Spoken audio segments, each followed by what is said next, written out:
तख्त-ए-सुलेमान के टॉप पे हूँ। मेरे नीचे पूरा शहर, हम लोग ऊपर टॉप पे हैं। ये मैं आपको दिखा रहा हूँ।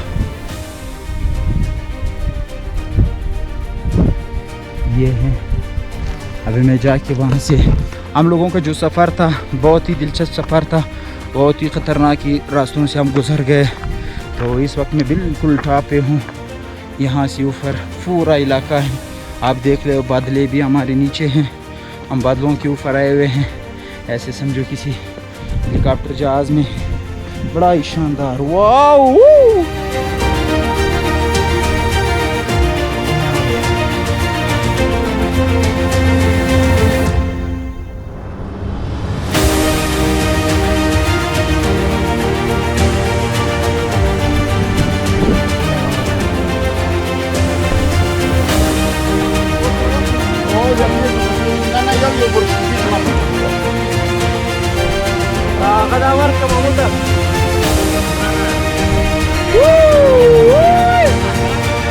We are there.